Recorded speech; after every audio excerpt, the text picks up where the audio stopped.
Friends, ये है सच्ची घटना पे आधारित। तो मतलब एक दिन की बात है और मतलब कि एक लड़की एक रात को अकेले जा रही थी और मतलब सब लोगों ने उसे मना किया। उस लड़की ने मुझे अपना नाम बताने से मना किया है, तो इसमें मैं उसको बुलाऊंगी फरीजोन। तो मतलब कि वो बाल खोल के और इत्र लगा के चली गई वहाँ पे मज़ार पे। तो मतलब जब वो उसकी अम्मी ने उसे कहा कि मतलब ब्लेटियाँ जो है मतलब वो इतना नहीं लगाना चाहिए, तो मतलब कि उसके बाद में हुआ ये था कि उसके साथ एक जिन चिपक के आ गया था। वो लड़की दिन पर दिन बीमार होती जा रही थी, तो उसकी मम्मी ने बहुत ज़्यादा नोटिस किया और उसके बाद में कहने लग गई क्या हुआ।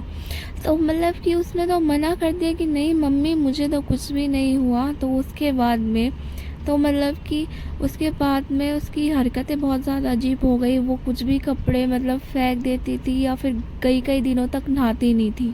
एक कमरे में वो अपने आप को कैद कर लेती है वो लड़की जो होती है। और उसके बाद में ना तो वो उसका कहीं से आना जाना, ना नमाज़ पढ़ना। उसकी मम्मी ने फिर किसी मौलवी से बात करी, तो मौलवी झाड़ा लगाने आया घर पे। तो मतलब कि उसके बाद में हुआ ये कि अपने पूरे फैमिली को मतलब उसने उठा के किसी रिश्तेदार को छत पे से फेंक दिया। तो एक दिन की और बात है, मतलब कि वो अपने बैठ के अपने जो डॉगी था उसकी उसने मुंडी मरोड़ दी। उसके बाद में वो ये बोलती है जो भी मुझे रोकेगा टोकेगा उसका भी यही हाल होगा। तो मतलब कि उसके बाद में इसकी मौलवी वो बोलने लग गया इसके ऊपर तो खबीज, ये जिन नहीं है ये खबीज है, खबीज। तो उसके बाद में उसने फिर दिन रात झाड़े लगाना शुरू कर दिया। तो मतलब कि वो उसे छोड़ने के लिए तैयार नहीं था।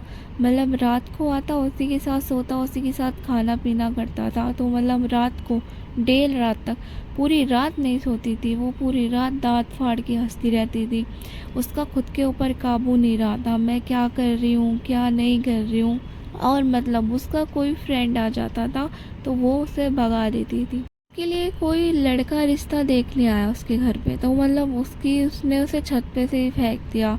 उसके बाद में तो उसकी मम्मी ने उसे बहुत डांटा ये क्या किया। तो उसकी जैसे ही वो सोती और ज़ोर ज़ोर से चिल्लाने लगती, उसके बाद में उसकी मम्मी से लेकर उसकी फैमिली जो दादी थी उसने सब कुछ कर लिया, हर किसी को दिखा दिया, पर कुछ भी फ़ायदा नहीं हुआ। एक दिन वो जिन परेशान होकर ये बोल देता है कि मेरे को हमेशा तकलीफ़ होती है तेरी वजह से।